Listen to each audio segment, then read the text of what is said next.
And the other question is, why are your women so beautiful? Why did that happen? How? What for? How come? Novi Sad, I've been around Europe a little bit. Like, Novi Sad is one of the most beautiful cities in Europe. I ain't going to say in the world. I haven't been to South America. I agree with Ben with Latina's questions. So it's one of the most beautiful cities. Why is that? I have no clue, but you're going to fall in love every 5 minutes. Okay.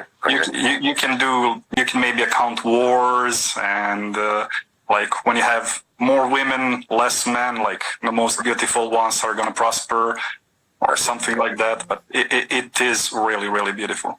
I'd say in Europe, only Ukrainian girls I've seen that are more beautiful. Incredible. Yeah, Ukrainian women are very beautiful. I just know that, there's something about Serbian people, and the men and the men as well, sorry, in a heterosexual way. Thank you, Carl. But the Serbian men also, like you, Serbs just seem to have all the genetics. For some reason, you inherited all the genetics, the good genetics. God gave you the genetics. Whether you're male or female, like the men are like big, tall, strapping guys. The women... That's not gay to say that. That's just being comfortable with my sexuality, that I can see that, admit that. Ben's laughing. It's okay to say that man is good looking, attractive. Exactly. And the women are like all like tall and also. But what I like, I'm not going to go on about it. I'm going to go on too much. I'm not going to praise Serbian men all night. Right, anyway, Serbs are very attractive people. But probably maybe Croatians are as well. I don't know. I just not into that to the rest of that part. There's not a lot of difference between Croatia and Serbia. Say that one more time, sorry, Chris. Say that one more time.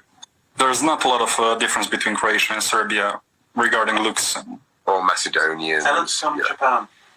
Well, Macedonia, I wouldn't go as far. Macedonia, you got people. No, all the love to my Macedonian brothers, but when it comes to women, we're talking about being attractive. Yeah. There's a lot of Bulgarian influence over there.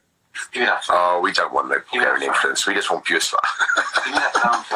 Right. All right, mate. Nice talking to you. Thank you for your... Just one question. One question for you. How long are you going to stay in Japan? I'm here for like 2 weeks. Benjamin Rich, better known as Bald and Bankrupt, has built an online identity around curiosity. His travel videos don't rely on flashy editing, sponsorship tie-ins, or tourist hotspots, but on genuine conversations with everyday people in the regions he visits. That authenticity has earned him millions of subscribers and a reputation for being one of YouTube's most compelling independent travel creators. Yet his appeal doesn't only stem from showing landscapes or city streets. It comes from his ability to ask questions many outsiders are thinking but rarely say out loud. During a recent Instagram Live, this was on full display as he asked a Serbian fan a question that revealed both his candid style and his fascination with cultural identity. Why are Serbian women so strikingly beautiful?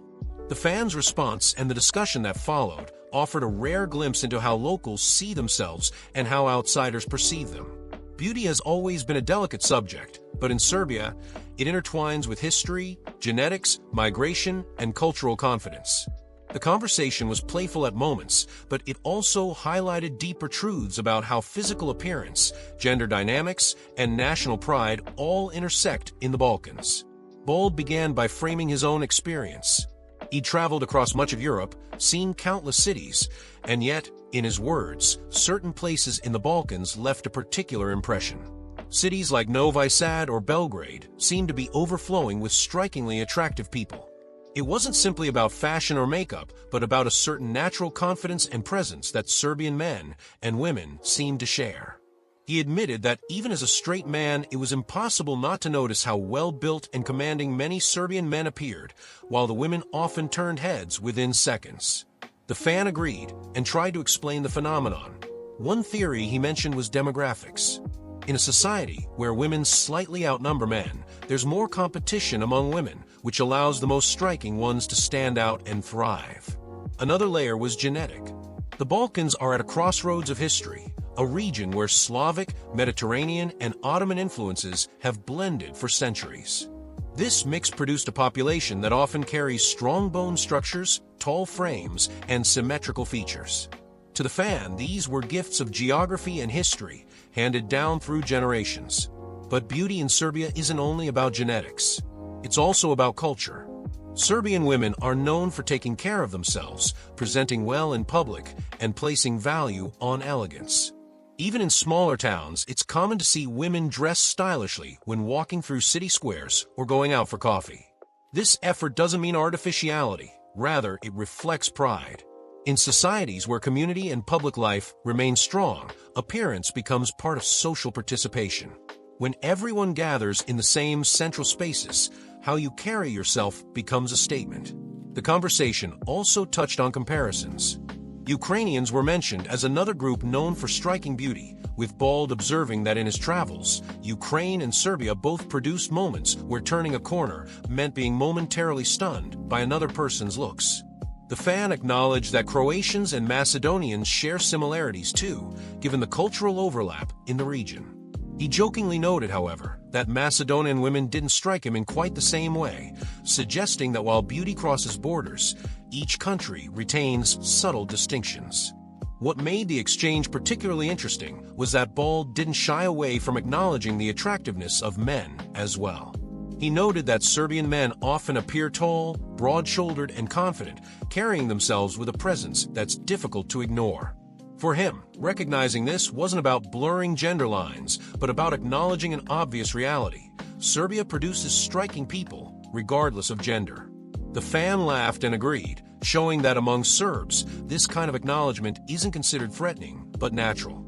It reflects a cultural comfort with masculinity and femininity existing side by side, without insecurity. The deeper question, though, is why conversations like this resonate so strongly with Bald's audience. On the surface, it's a casual, even superficial topic. Why are people in one country more attractive than others? Yet beneath that, it taps into the curiosity that drives all of Bald's content. He doesn't just show a city. He asks locals what makes their culture unique. And in this case, physical beauty became a gateway into larger discussions about identity, history, and self-perception. It allowed the fan to voice pride in Serbian culture, while also revealing the way outsiders consistently notice the same patterns. Beauty, in Serbia's case, also carries political undertones. For decades, the Balkans have been associated in Western media with war, instability, and corruption. But conversations like this remind people that the region isn't defined only by its hardships.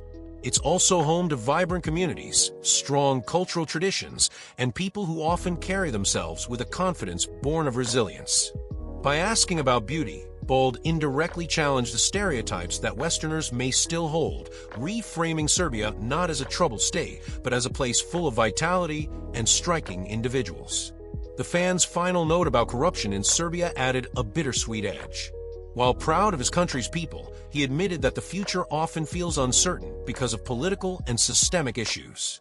This contrast, a nation full of talent, charm, and beauty weighed down by corruption, has long been part of Serbia's story. For Bald's audience, the juxtaposition was striking. A country that produces some of Europe's most magnetic individuals, yet struggles to provide them with the opportunities they deserve. Ultimately, the exchange highlighted why Bald continues to stand out in the crowded world of YouTube travel content.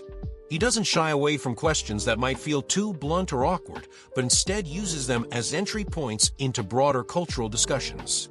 By asking why Serbian women are so beautiful, he allowed a fan to articulate national pride, explore cultural identity, and reflect on history in a way that resonated with thousands of viewers. It wasn't just about beauty. It was about what beauty reveals.